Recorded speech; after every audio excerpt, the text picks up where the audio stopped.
Hi mga babe! Nagre-ready ako ngayon kasi nga magbablog ako kahit bumabagyo. After ko mag-prepare, paglabas ko, ito yung tatay ko, mga babe! Ito namang kuya ko, tuwang-tuwang pinaglalaroan yung tatay namin. Habang yung mama ko galit na, wala na siyang masuot na duster. Di na ako bibiling dress. Yung asawa ko nagbe-dress na din. Patay!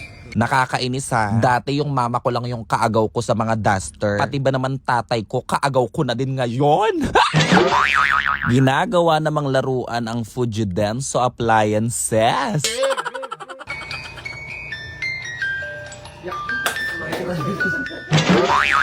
Yung tingin niya sa amin mga babe parang punyetang mga anak kong tuwa. Ba't ako pinagtitripan nito? Ba't ako pinagsusuot ng ganito? Mga babe, panoorin niyo kung paano namin pagtripan yung tatay ko.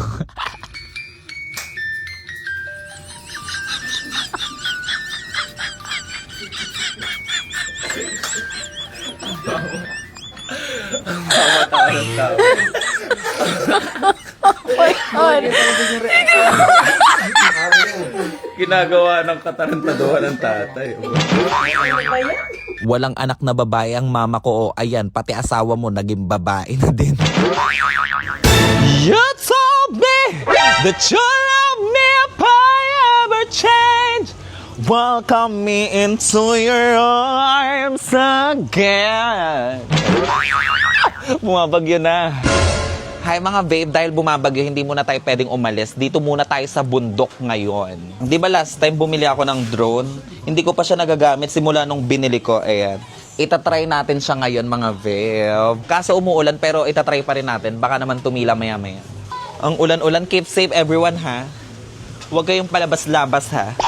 Huwag niyo akong gayahin. Unless kung kasing ganda ko kayo. Diba? Wait lang. Welcome! Ay! Hoy, dun sa mga bagyo dyan ha, huwag kayong pasok ng pasok sa Pilipinas. Ako ang pasukan nyo. Walang makakapigil kay beautification.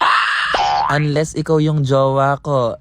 Wala bang may gustong manligaw sa akin dyan? Mag-comment kayo dali, single ako. Boys only, yung mga babae matulog na kahit maaga pa. God, umuulan. Parang hindi to kaya ng powers ni Beautiful, mga babe. Napadaan nga ako sa court ng basketball, mga babe, at magpapapansin tayo sa mga lalaki. Sarado pala yung daan dyan, no? Dito na lang tayo dumaan. Ay, eme-eme ka, Beautiful. Anong sarado? Walang nagsasaradong daan dyan. Siguro napapagkamalan na akong may sira ang ulo. Sino ba namang normal na tao ang magsusuot ng ganyan? Bagyuhang bagyuhan. Minsan nga sa sarili ko napapaisip ako kung normal pa ba ako eh. Shot! Yay! Salig. Follow to.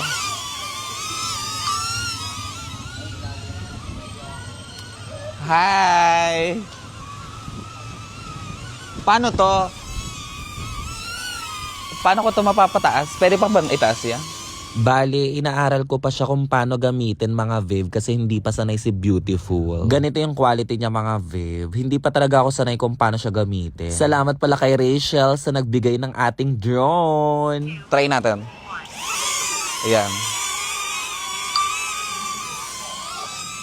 Bakit ayaw mo tumaas? Hanggang dyan ka na lang ba? My God. Come here.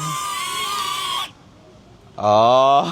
Hindi ko na try ng ayos mga babe kasi hindi ko pa siya kabisado. Kaya kinabukasan nag-try ulit ako. Natatakot pa akong gamitin kasi feeling ko babagsak, mababangga ng sasakyan. Ayan pala, pwede pala siya itaas mga babe. Ito naman yung time na dumikit na sa kuryente. Hindi ko alam kung paano ibababa. Nagpapanik na ako na baka malaglag, masira. Ito naman mga babe, hindi ako galit dyan ha. Parang naiinitan lang ako. Madami palang pwedeng gawin dito mga babe sa drone na to. Ayan lang muna mga babe. I-follow nyo tong bago kong page. Malapit na tayo mag 500,000.